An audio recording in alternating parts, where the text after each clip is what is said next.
Oke, halo guys, welcome back to OL Study Club by Dr. Fitriana Aulia. Oke, jadi hari ini kita akan belajar tentang shock syncope dan juga severe chest pain. Atau nama lainnya, topik kali ini adalah ECG exigency. Jadi ada laki-laki 67 tahun, dia dibawa oleh ambulan karena mengalami sinkop di rumahnya. Nah, ternyata dia ini tuh baru aja selesai makan siang yang tiba-tiba dia merasa kok ada nyeri dada di area retrosternal yang menjalar sampai ke left arm atau lengan kiri. Diikuti dengan periode muntah dan juga ada keringat dinginnya gitu. Nah, kemudian setelah onset nyerinya itu, dia mengalami penurunan kesadaran dan tiba-tiba pas bangun dia udah di atas lantai aja. Nah, selama dia dibawa di ambulan, dia itu dimonitor kan. Terus monitornya itu menunjukkan non-sustained VT yang berkaitan sama dizziness atau pusingnya dan juga impalpable radial pulse. Jadi nadinya itu nggak teraba. Kemudian untuk blood pressure-nya itu sesampainya di IGD ternyata dia 80/50 dengan heart rate-nya itu di 130. Berarti kan dia penurunan tekanan darah disertai dengan peningkatan denyut jantung kan mengindikasikan dia ada kondisi shock. Terus kemungkinan penyebabnya dia kardiogenik ya. Nah, untuk SpO2-nya dia di 91% dengan oksigen 15 liter. Berarti dia ada desaturasi juga dengan RR-nya juga meningkat. Nah, dia tampak tidak baik kondisinya, terus berkeringat dan juga tampak sesak napas. Ternyata pemeriksaan chest exam-nya itu ditemukan krepitasi di basal paru bilateralnya dia yang menjalar sampai ke midzone. Berarti di area parunya dia juga nggak clear ya. Kemudian untuk suara denyut jantungnya itu normal dan tidak ada ditemukan murmur. Nah, ini untuk temuan dari EKG-nya. Oke, pertama kita deskripsikan dulu untuk EKG-nya ini. Nah, yang pertama, kan kita lihat dulu apakah dia iramanya sinus atau enggak. Nah, ini sinus ya karena kita lihat ada gelombang P yang diikuti oleh kompleks QRS di beberapa lead gitu ya. Ini kan P, walaupun dia kelihatan kecil dan kurang jelas gitu, tapi tetap masih ada P yang diikuti kompleks QRS-nya. Nah, kemudian yang kedua, setelah itu kita lihat apakah ada pemanjangan dari PR interval ataukah enggak. Misalkan kita hitung dari lead yang ini ya. Ini kan sekitar di 1, 2, 3, 4, 5 ya, sekitar 5 ya, masih dalam batas normal untuk PR intervalnya. Jadi belum ada pemanjangan, maksudnya nggak ada AV block gitu ya. Oke, kemudian kita lihat untuk gelombang P-nya, apakah dia normal alias dia defleksi positif ke atas atau ke bawah gitu. Nah, kita lihat di lead 1, 2, terus 3, AVF, V1, V2, V3, terus V4, V5, V6, dia gelombang P-nya itu defleksinya ke atas. Nah, kecuali yang di AVR sama ya hanya di AVR aja ya, yang dia defleksinya ke bawah. Dan itu normal ya tapi. Nah, kemudian kita lihat untuk R ke R intervalnya. Apakah dia reguler atau dia irregular. Kita bisa lihat misalkan di lead 1 dia kira-kira di 3 kotak sedang untuk R ke R intervalnya. Jadi sama ya. Kalau yang di lead 2 ini juga sekitar di em, 3 kotak sedang. Jadi sama, reguler. Kita bisa katakan dia reguler. Soalnya mungkin yang di sini ya, ini kadang dia nggak konsisten ya. Kadang dia menunjukkan sekitar 2 kotak sedang. Oke, kemudian setelah itu kita lihat untuk kompleks QRS-nya, apakah ada gelombang Q atau enggak gitu. Nah, kalau kita lihat ini di lead V1, V2, V3, ini kayak ada QS gitu ya. Nah, kemudian untuk kompleks QRS-nya sih sebenarnya dia masih normal ya, sekitar 2 kotak kecil. Jadi nggak melebar, kecuali di lead ini nih, di lead V2, dia kelihatannya sih KRS-nya melebar. Tapi sebenarnya dia ini pelebarannya itu disebabkan karena ini loh, ada ST depresi yang upsloping gitu. Sedangkan kompleks KRS-nya itu sebenarnya cuma di area ini aja gitu. Nah, jadi pelebarannya itu tuh karena ada ST depresi yang upsloping. Oke, kemudian kita lihat lagi area ST segmennya. Apakah dia ada yang naik ke atas atau stemnya atau enggak gitu kan. Oke, yang pertama kita cari di V1 dia ST segmennya normal ya, dia di J point. Kemudian untuk V2-nya, V2-nya tadi kayak yang udah aku jelasin, dia ada ST depresi. Nah, tapi ST depresinya itu tuh dia upsloping. Kemudian di V3 ini juga sama, dia ada ST depresi yang upsloping ke atas. V4 juga ST depresi yang upsloping ke atas, V5 dan juga V6. Nah, kemudian kita lihat di lead lainnya ada apa enggak. Nih, ternyata di lead 1 itu tuh juga ada ST depresi, tapi dia disertai dengan upsloping gitu ya. Upsloping bentuknya. Nah, kemudian di lead V2 nih juga ada, lead 2 juga ada. Lead 3 ini ya sedikit ada sih. Kemudian lead AVR. AVR ini enggak ada, malah AVR ini kesannya tuh kayak ST elevasi ya. Nih, ST elevasi yang downsloping. Kemudian di AVL. Di AVL ini dia nggak ada elevasi maupun depresi sih, masih di J point kan. Nah, AVF ini juga sama, dia ada sedikit upsloping pada ST depresi. Kesimpulannya, semua lead ini dia menunjukkan hampir semuanya ya, dari 1, 2, 3 AVF, terus V2 sampai V6, itu ada ST depresi. Nah, sedangkan di lead AVR itu ada ST elevasi. Nah, terus yang selanjutnya tuh ada kondisi di mana ditemukan hampir semua lead ST depresi dan cuma ST elevasi di AVR, kita tuh harus lihat di V1. V1-nya ini apakah dia ada ST elevasi atau enggak, karena ini nanti akan menentukan apakah eh, diagnosisnya itu tuh mengarah ke mana gitu. Karena kalau kita ketemu semua lead ST depresi dan cuma AVR aja yang ST elevasi, ada 3 diferensial diagnosis. Yang pertama, bisa aja dia ada oklusi di left main coronary artery. Terus yang kedua, bisa aja dia ada oklusi di left anterior descending artery, tapi yang segmen proksimal, yang lokasinya tuh deket sama si LMCA. Nah, terus yang ketiga, bisa aja DD-nya itu uh, multivessel disease. Jadi mungkin ya memang ada ST elevasi uh, di banyak di ada sumbatan di dekat proksimal, tapi mungkin juga ada sumbatan parsial di segmen yang lain gitu. Nah, ini untuk 3 diferensial diagnosisnya. Oke, sementara itu, kemudian kita lihat ya QT intervalnya. Kalau dilihat sini, QT intervalnya sih masih dalam batas normal ya. Nggak yang memanjang atau yang memendek gitu. Nah, jadi dari ECG-nya ini, kalau aku menyimpulkannya, ada di 3 diferensial diagnosis ini. Nah, terus kita lihat gimana kita menentukan apakah dia itu LMCA occlusion atau LAD proximal occlusion atau multivessel disease occlusion. Nah, caranya adalah kita lihat apakah ST elevasi di AVR itu tuh sama atau kurang dari atau lebih dari di V1. Kalau misalkan ST elevasinya di AVR itu dia kok tingginya lebih dari sama dengan di V1, di AVR ya ini.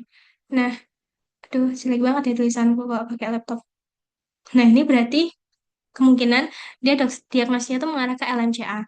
Nah, tapi kalau misalkan ST elevasinya itu dia sama dengan atau kurang dari di V1, berarti dia diagnosisnya lebih mengarah ke left anterior descending bagian proksimal. Nah, pada pasien ini kita lihat ST elevasinya ini kan dia sekitar di sini ya, kayak 4 kotak kecilan ya, 4 kotak kecil. Sedangkan V1 ini kita lihat dia ST elevasinya paling cuma 1 kotak kecil. Dengan kata lain, ST elevasi di rate AVR itu lebih dari di rate V1. Sehingga diagnosisnya kalau aku ini mengarah ke LMCA occlusion gitu. Nah, dan LMCA occlusion ini bahaya. Kenapa? Karena LMCA itu kan dia cabang utama vaskularisasi dari si arteri koronaria kan. Semua darah sebelum dia bercabang masuk ke right coronary artery, LAD, dia kan sumbernya dari left main artery, left main coronary artery dulu gitu.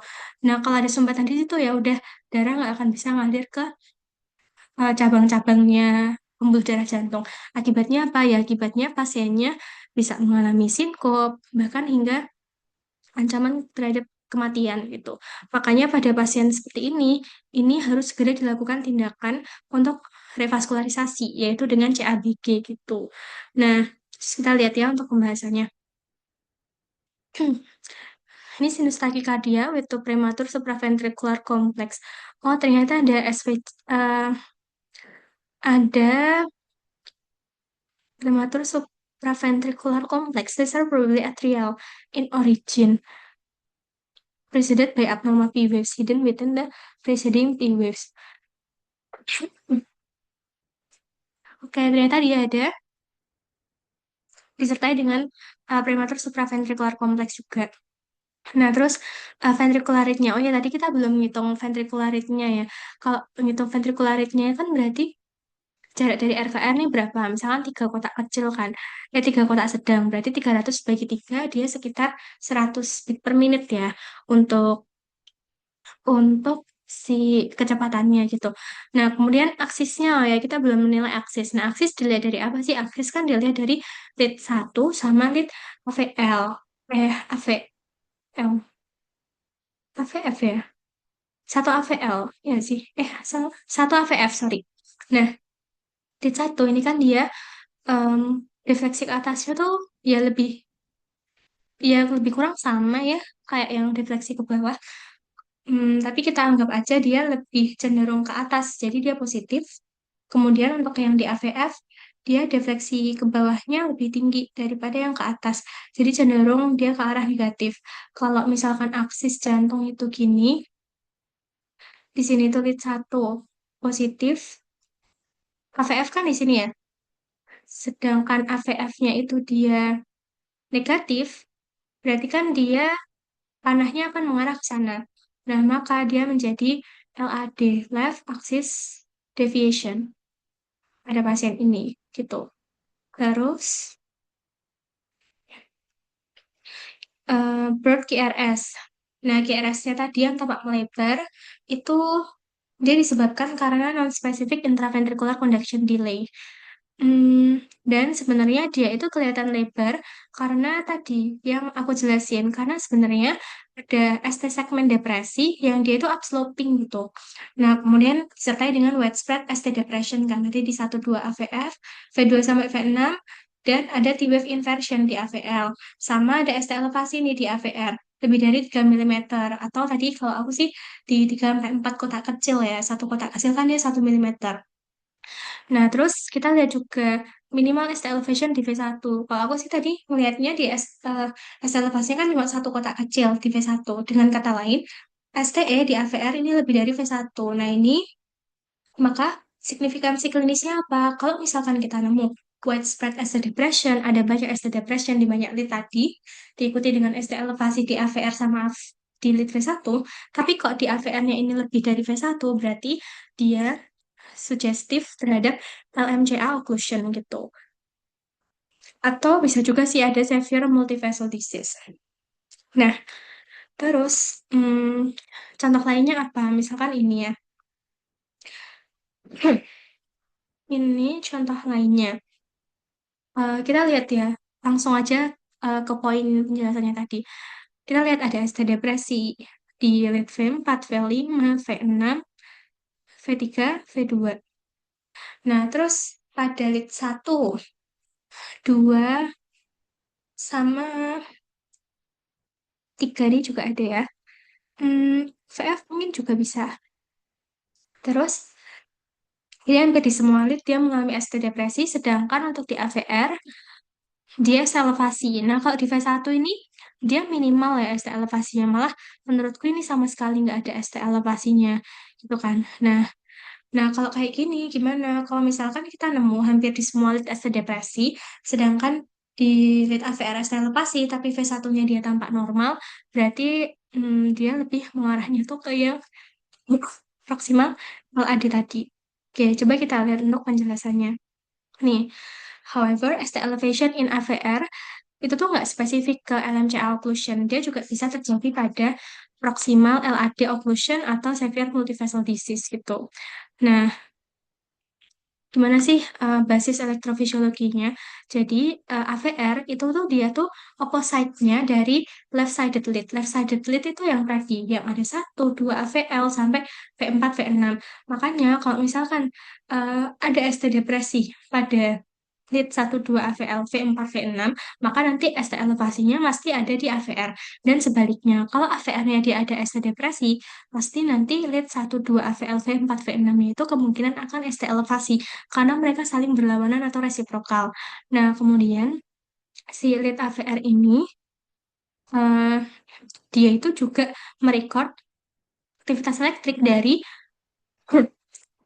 ruang jantung yang kanan atas gitu, termasuk right ventricular outflow tract dan juga bagian basal portion dari interventricular septum. Nah, terus S elevasi di AVR ini kemungkinan pertama bisa disebabkan karena diffuse subendocardial ischemic dan transmural ischemic atau infark pada bagian basal interventricular septum. Karena itu tadi, karena diduga ada sumbatan pada proximal occlusion di left coronary system. Hmm. Nah, terus apa apa fungsinya kalau misalkan kita nemu temuan EKG kayak gini gitu. Nah, ternyata ST elevasi yang lebih dari 1 mm di AVR itu kan dia sudah, tadi udah kita jelasin ya, dia bisa memprediksi ada sumbatan pada proximal LAD atau LMCA atau bahkan trivessel disease. Nah, ini kan bahaya banget karena yang aku bilang tadi dia itu adalah sumber utama pembuluh darah masuk pertama kali gitu sebelum dia mempercabangkan cabang-cabang lain untuk arteri koroner. Nah, sehingga kalau misalkan dia tersumbat ya udah darah nggak bisa memvaskularisasi jantung.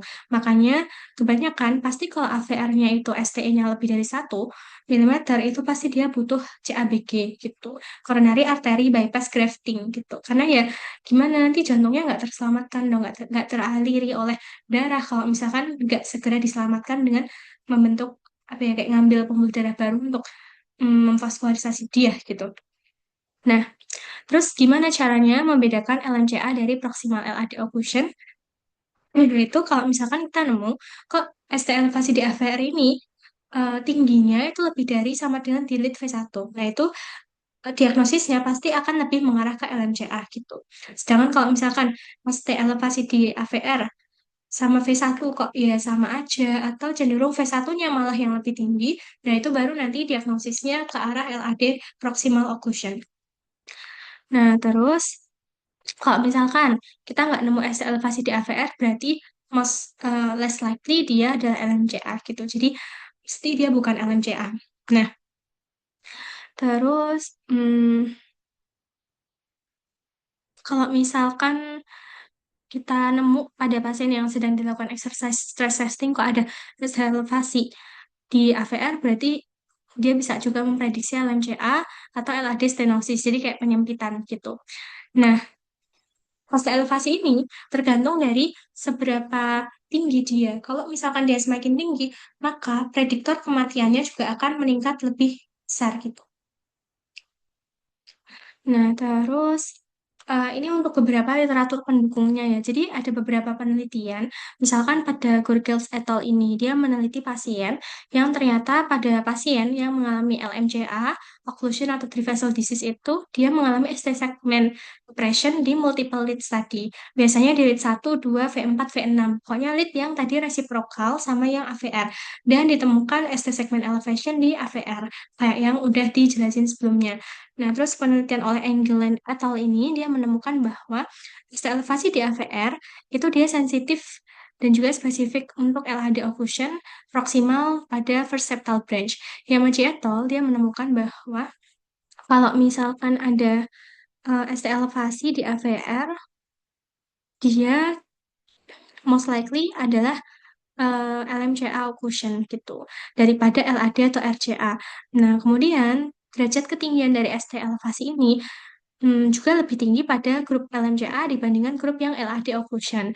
Nah, terus ini tadi ya, yang jadi temuan di atas, kalau misalkan dia ST elevasi di AVR kok lebih dari sama dengan tingginya dari V1, berarti dia lebih mengarah ke LMCA gitu.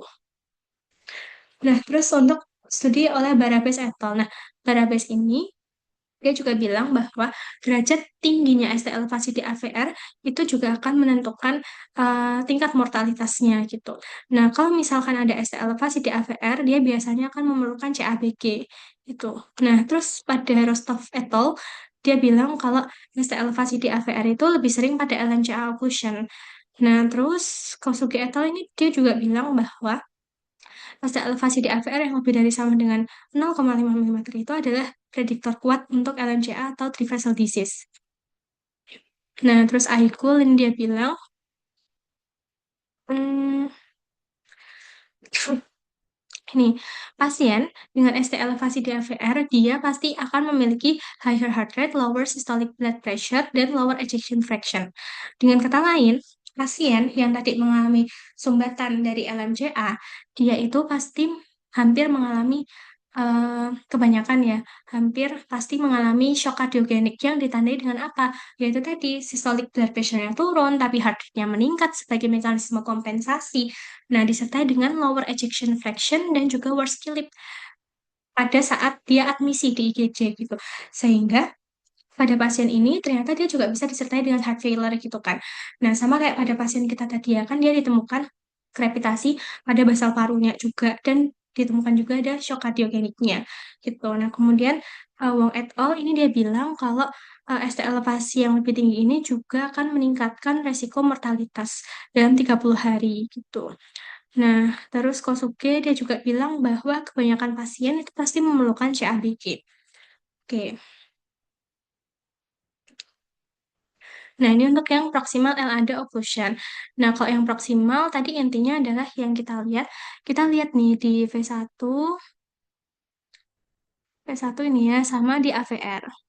Dia hampir sama kan, sama-sama kayak ya cuma 1 sampai 2 kotak kecil ya. Jadi sama, karena dia sama, ketinggian ST elevasi di AVR dan V1, sedangkan di lead lainnya dia ada ST depresi, ya dia lebih mengarah ke oklusi left anterior descending proximal dibandingkan left main coronary artery gitu. Nah, terus kemudian kayak severe multivessel disease. Jadi kok severe multivessel disease, dia ya sama sih, cuma yang membedakan itu hmm, ST elevasi di AVR sama V1-nya itu tuh sama ketinggiannya. ST depresinya juga ada di multi lead, tapi dia disertai dengan ST elevasi juga di beberapa lead sama keyway formation nih, misalkan di V1 sampai V3. Jadi kalau kita lihat, sih, ini ya, ini kan ST elevasinya tuh nggak cuma di AVR sama V1, tapi di V2 terus V3 ini kan juga ada ST elevasi kan. Jadi dia nggak cuma di dua lead ini, makanya dia lebih mengarah ke multivessel disease. Terus kita lihat ada keyway formation juga yang menunjukkan bahwa ada old myocard infarct.